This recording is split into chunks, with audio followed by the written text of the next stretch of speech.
제가 앞서 말씀드린 대로 개혁신당 이준석 의원 전화 연결해서 요새 여쭤볼 게 많죠? 다양한 얘기 입장 들어보겠습니다. 자, 이 의원님 안녕하세요. 네, 안녕하세요. 예. 요새 뭐 일들이 오늘만 하더라도요. 왜 일들이 이렇게 많은지 모르겠는데 하나씩 제가 좀 여쭤볼게요. 예. 먼저 이재명 대표 기자회견 보셨어요? 혹시 보거나 기사는 보셨어요? 아직 제가 못 들었습니다. 이재명 대표가 상당히 중도 우클릭을 한다라는 얘기들이 많거든요. 그러니까 제가 한 가지 예를 들어볼게요. 예. 오늘 얘기한 멘트 중에 기업이 앞장서고 국가가 뒷받침해서 다시 성장의 길을 열어야 한다. 그리고 트럼프 정부를 맞아서 한미 동맹의 강화가 중요해졌다. 이런 얘기를 했거든요. 예? 이런 식의 이미지 어떻게 보세요? 이 변신을? 사람이 갑자기 변하면 좀 이상한 거거든요, 그거는. 예, 그게 우리가 뭐 사실 덕담이나 아니면 우리가 오랫동안 해왔던 말들이 괜히 그러는 게 아니라 급격하게 항로를 변경하고 급격하게 방향성을 바꾼다는 것이 어떤 계기가 우리가 합리적으로 인식되는 게 아닌 이상 좀 특이한 상황으로 받아들여야 되는 거거든요. 저는 이재명 대표가 그런 표현을 했다면은 뭐 저로서는 우선 믿기는 좀 어려운 상황인 것 같아요. 왜냐면 이재명 대표의 경제 정책이라 함은 특히 시장 친화적이라기보다는 보통 복지나 아니면 나누어 주는 것에 강한 것으로 이제 인지돼 있거든요. 아마 이재명 대표를 지지하는 분들도 그런 맥락 때문에 지지하는 걸걸요. 이재명 대표가 뭐 예전에 행정가 시절에도 무슨 기업을 유치하고 아니면은 또 뭐 규제를 풀고 이런 것에 적극적이어서 보긴 어렵거든요. 저는 그래서 좀 이색적인 좀 접근이다 이렇게 생각합니다. 근데 그 이색적인 것 이게 왜 나왔을까요? 이게 초조함에서 나왔다는 분석도 있던데요. 당연히 저는 그런 해석이 나올 수밖에 없는 상황이다. 이재명 대표가 지금 외견상으로는 높은 지지율을 가지고 있는 것처럼 보이지만은 그거는 경쟁자들이 이 활동할 공간을 없애놓았기 때문에 보이는 약간 독점 효과 비슷한 거고요. 지금 이재명 대표가 과연 개인적인 매력도로 그걸 쌓아 올린 것이냐에 대해서는 많은 사람들이 아니라 생각할 거거든요. 네. 근데 뭐 이재명 대표 입장에서는 수성전에 나서겠다는 건데 사실 지금 수성전에 나서려면은 예전에 MB처럼 한 60% 나오는 사람이면은 수성전을 펼칠 수도 있는 거고 탄핵 국면에서의 문재인 대통령이라면은 그런 어떤 무난한 지지를 구축하기 위해서 수성전을 나설 수 있는데 이재명 대표는 글쎄요. 저는 수성전을 펼칠 만큼의 지금 상황인지는 모르겠습니다. 그 초조하게 생각하는 이유 중에 하나가 제가 볼 때 오늘 여론조사 나온 거 결과 한번 보셨는지 모르겠는데요. 양자 대결 조사 시사저널 조사에서는 사실은 김문수 지사가 김문수 장관이 이재명 대표를 앞서는 걸로 나왔거든요. 어떻게 보세요, 이거? 왜 이런 현상이 나타난다고 보세요? 저는 지금 최근에 ARS 조사에서 아주 이례적으로 높은 응답률이 나오는 것이 보수 진영이 결집해서 응답하고 있는 상황이다라는 건 맞는 분석인 것 같고요. 그렇다고 해서 그게 완전히 의미가 없는 조사냐라는 건 생각해 봐야 될 것 같습니다. 왜냐하면 전화를 받고자 하는 의지라는 것이 드러나는 것은 나중에 굳이 따지고 보면 투표하고자 하는 의지와도 맞닿을 수 있는 거거든요. 그렇기 때문에 저는 조금 이번에 뭐 소위 말하는 강성 보수 지지자가 과표집됐다 하더라도 어떤 추세면에 들었을 땐 이재명 대표의 어떤 독주 체제나 이런 것이 아니면 확인된 거기 때문에 그래서 초조함이 생긴 거는 맞는 것 같습니다. 근데 김문수 장관이 의외로 잘 나오는데 이건 어떻게 해석하고 계세요? 그러니까 세대에 따라 좀 반응이 다를 텐데 김문수 지사가 어쨌든 정치를 한 지 오래돼서 인지도가 굉장히 높은 분이고 그리고 이번에 그 탄핵 국면에서 장관 신분으로서 어쨌든 그런 사과 요구를 거부한다든지 좀 특징적인 장면들이 있었기 때문에 탄핵 반대를 기치로 삼은 분들에게는 좋은 선택지가 아니었을까 이런 생각을 합니다. 그러니까 강성 지지층에게 좀 어필했기 때문에 이런 결과가 나왔다 이렇게 보시는 겁니까? 그리고 구체적인 행동으로 그걸 보여줬죠. 김문수 장관이. 그렇기 때문에 저는 그런 지금 탄핵에 대한 찬반이 중요한 상황에서는 당연히 탄핵 반대층 같은 경우에는 김문수 장관을 대안 중에 하나를 보고 있는 것 같다 이런 생각입니다. 근데 그 탄핵 예를 들면 이런 추세가 계속 이어질 거라고 보세요? 이게 이런 게 있습니다.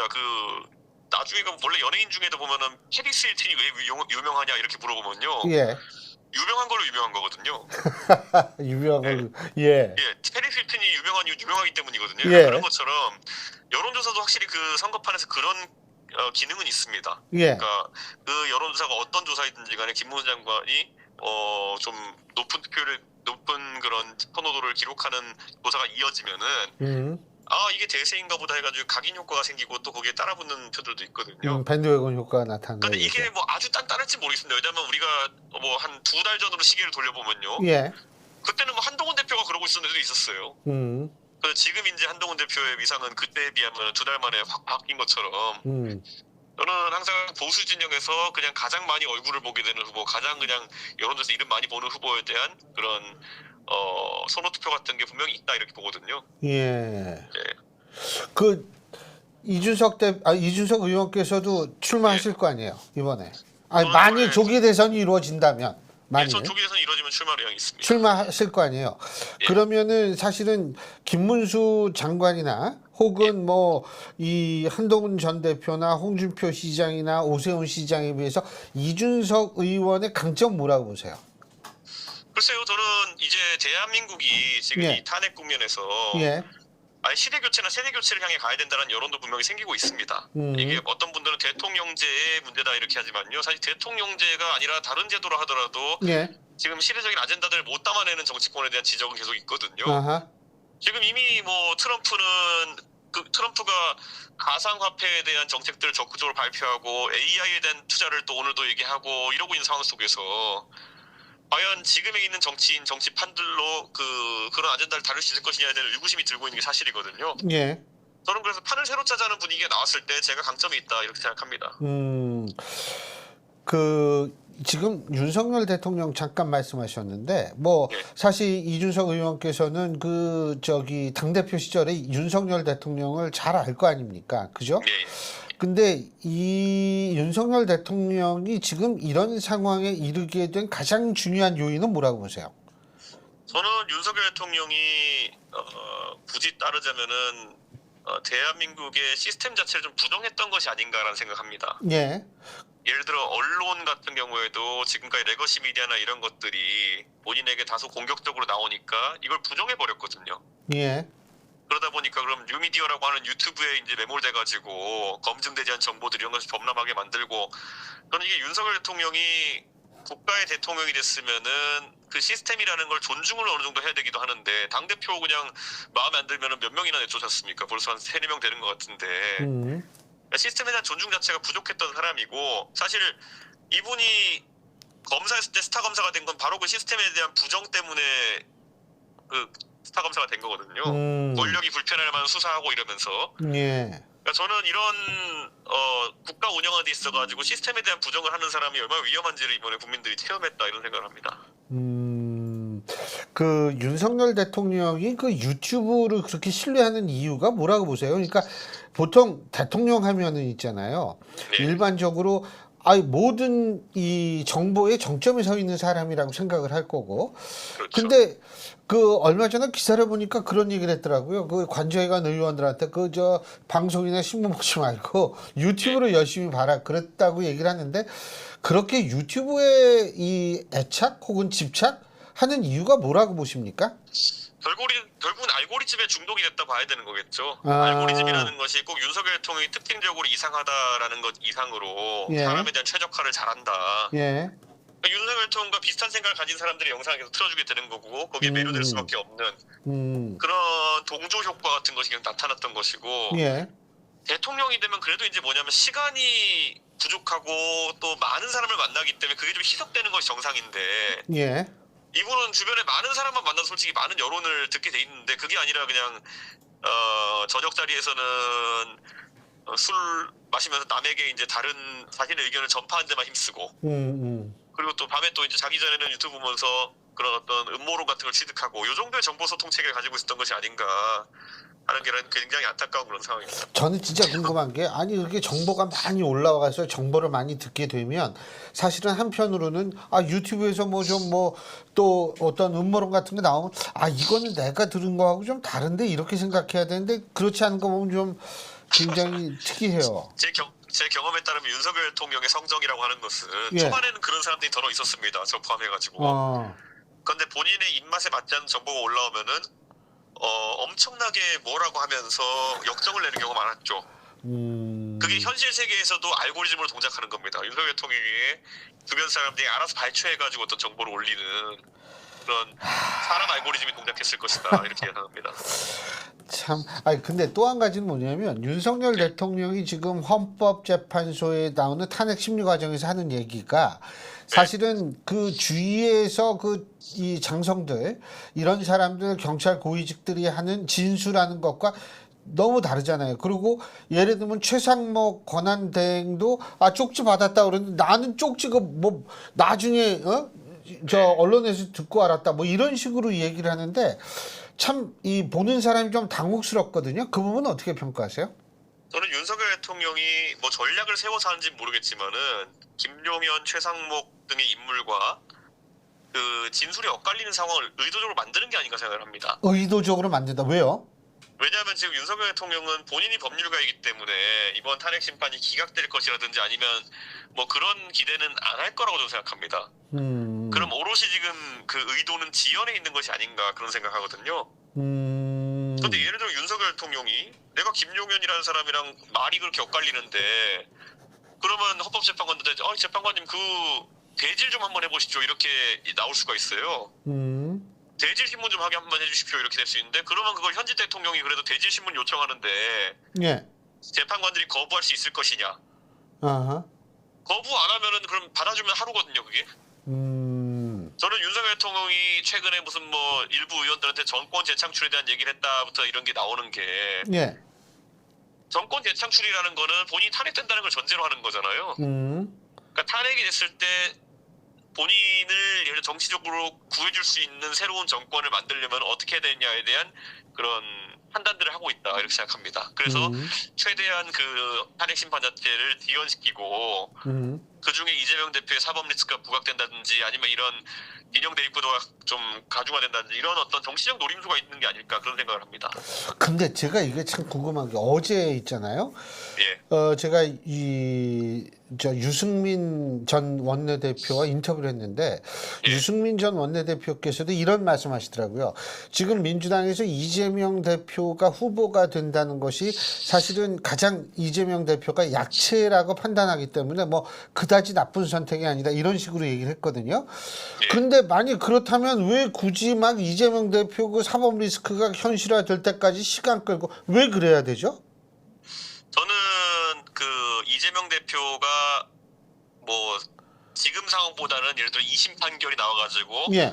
조금 더 다친 상태에서 선거하는 것이 유리하다 이런 판단을 하는 게 아닐까. 전 그런 생각을 합니다. 그리고 지금 어쨌든 민주당이 180석 가까이 가진 정당으로서 지금의 상황 관리에 있어가지고 예. 조급하고 미숙한 모습을 보인 건 사실입니다. 예, 그렇기 때문에 이 국면에서 또 한쪽 방향을 달리기 시작하면요 또 급변침을 여기다 할 수가 없어요.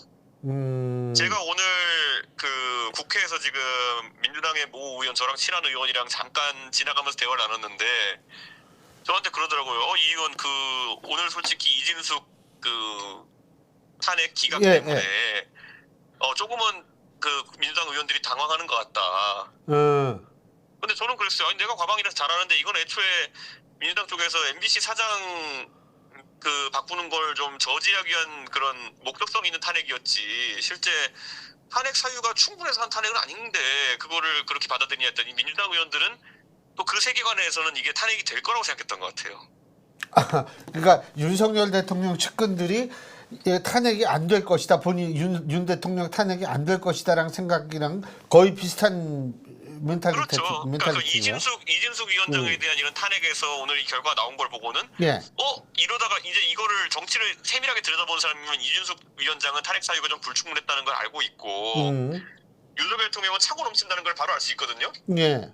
그런데 그게 이제 대중적으로 가면 봐라 이진숙 위원장도 탄핵이 부결됐으니까 우리가 조금만 열심히 하면은 윤석열 탄핵도 기각 날 수 있다라는 거를 이제 굉장히 지지층이 강하게 어플할 거라는 거죠. 보수진영에서. 그래서 민주당에 있는 의원들이 실제로 좀 놀란 것 같다. 그래서 이런 것들이 탄핵 심판에 영향을 미치지 않을까라는 우려가 이제 조금씩 국회 연정에 생기고 있는 게 사실이거든요. 예. 근데 너무 사안의 성격이 다르긴 다르지 않나요? 사실 그거야 뭐 정치를 조금 깊게 보시는 분이라면은 이진숙 케이스와 윤석열 케이스 완전 다르다는 걸 알죠. 그죠. 좀 많이 다르고 단지 저는 지금 그 생각은 했어요. 이준석 방통위원장이 예? 상황을 보면은 예. 교수님 지금 상황을 보면은 기세 싸움입니다. 이거는. 예를 들어 지금 이거는 가짜 뉴스든 뭐든지 다 끌어내가지고 기세를 이끌어 나가야 된다는 판단으로 보수 쪽에서 강성 보수 쪽에서 가는 거지. 사실관계를 따지기 시작하면 지금 말도 안 되는 얘기가 얼마나 많이 나와 있습니까? 뭐 99명의 중국 간첩이라든지 이런 거 시작해가지고. 예, 예. 근데 이런 것들로 판이 굴러가는 건 사실이잖아요 지금. 예. 그들만의 세계에서는 진짜 99명의 중국 간첩을 잡아가지고 무슨 뭐 주일미군 기지로 뭐 압송해가지고, 근데 주한미군과 주일미군이 반박해도 안 믿잖아요. 그렇죠. 예, 그러니까 맞아요. 얼마나 황당한 상황입니까 지금 보면은. 그 오키나와가 요새 날씨가 참 좋을 텐데 거기가. 예?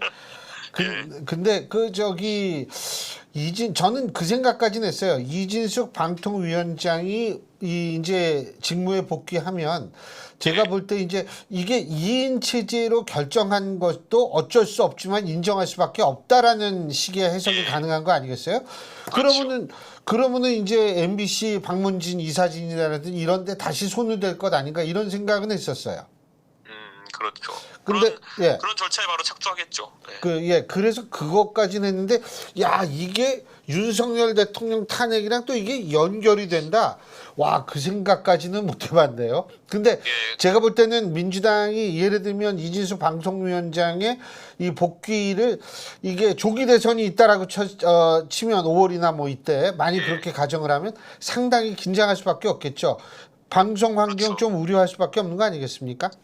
그리고 이진숙 위원장이 어떤 그런 절차를 해나갈 때 이진숙 위원장 중심으로 해가지고 뭐 방송 공정성이라든지 이런 논란을 또 만들어낼 가능성이 있거든요. 저는 그런 게 이제 보수 입장에서는 이게 선거에 탄핵 국면 하나는 있는 것보다도 이런 보수 지지자들이 좋아할 만한 아이템 몇 개를 들고 가는 게 유리하다. 그런 생각을 하겠죠. 그러니까 조금 구체적으로 예를 들면 뭐가 있을까요? 그런 게? 뭐 MBC, JTBC 공격하려고 하겠죠. 그런 거요. 그래서 보수 유권자들한테 좀 더 어필하고 이렇게 이제 할 수 있는 그런 거다. 그래서 이게 사실관계가 중요한 판이 아닌 거죠, 그분들한테는. 그렇죠. 요새 돌아가는 거 보니까 사실관계는 하나도 중요한 것 같지가 않더라고요. 그러니까 99명의 중국 간첩 뭐 이런 것도 사실 그 보수 진영의 상당수 내재돼 있는 반중 정서에 기반해서 그냥 아무 말이나 하는 거지. 이게 뭐 말이 되는 얘기가 아니거든요. 그거 너무 번잡스럽잖아요. 평택에서 배 타워가지고 저기 어디죠? 오키나와까지 가려면 그게 십몇 시간 걸릴 거예요. 그거 배 타고 가면. 굳이 왜 그래야 되는지도 모르겠고요. 글쎄요. 저도 그게 조금 굉장히 놀라운 주장이라는 생각은 했는데 어떻게 민주당은 이재명 대표가 후보가 되는 게 거의 뭐 상수가 되겠죠? 어떻게 보세요? 그렇다고 봐야 될 것 같은데요. 이재명 대표에 대해 가지고 최근에 양자 대결 조사라는 것이 이게 또 뭐 그 조사가 얼마나 편향되었느냐 아니면은 왜곡의 요소가 있냐는 차치하고 이런 결과들이 보도되면 민주당 지지층은 불안할 수밖에 없는 거죠. 더 뭉친다 이거죠? 그래서 이재명 대표를 굳이 배척하지 않더라도 다른 대안들을 한번 띄워보자라는 여론이 비등할 수가 있습니다. 다른 대안들을 띄워보자? 예를 들면 다른 대안들을 띄워보고 잘 되는지 보자 정도의 여론이 생길 수가 있습니다. 그러니까 뭐 예를 들면 김동연 지사라든지 김부겸 전 총리라든지 이런 분들을 한번 띄워본다. 당연히 우리가 흔히 얘기하는 문재인 정부의 3총리 있지 않습니까? 뭐 이낙연, 정세균 그다음에 저 김부겸까지 이 3총리 분들도 본인들의 의사와는 관계없이 언급이 될 것 같고요. 김동연 지사도 언급될 테고. 우원식 국회의장은 어떻게 보세요? 우원식 의장님은 당연히 그 의장이라는 막중한 책무가 있으시기 때문에 본인 입으로는 전혀 그런 의사가 없다 하시겠지만은 언급을 하겠죠 사람들이. 그러니까 그런 분들이 근데 만약에 그분들이 의외로 잘 나오면 어떡합니까? 그때 이제 이재명 대표의 진짜 위기가 시작되는 거겠죠. 지금 상황에서는 여론조사가 이상한 거야 이러겠지만 예를 들어서 우원식이나 아니면은 삼총리 같은 중량감인 인사분들의 이름을 넣었을 때 이재명으로 하니까 저쪽에 누구든지 양자로 지는데 이분들로 하니까 이기네 뭐 이런 결과 나오면 그때부터는 상대성이거든요. 절대적으로 그 조사가 얼마나 왜곡된지와 관계없이 이재명 대 뭐 예를 들어 홍준표 이거는 밀리는데 뭐 우원식 대 홍준표 아니면 김부겸 대 홍준표 이거는 이기네 이러면 이 길이 아닌가 이렇게 되는 거죠. 그러면 이제 그때부터 본격적으로 흔들릴 수 있다. 근데 저는 아직까지도 그 가능성이나 아니면 그 단계에 가기까지는 좀 멀었다라는 생각을 하는데요. 왜 멀었다고 보세요? 왜냐면 당 당장 지금 범야권에서는 이재명 대표 혼자 정치를 약간 독점해온 기간이 길기 때문에 예.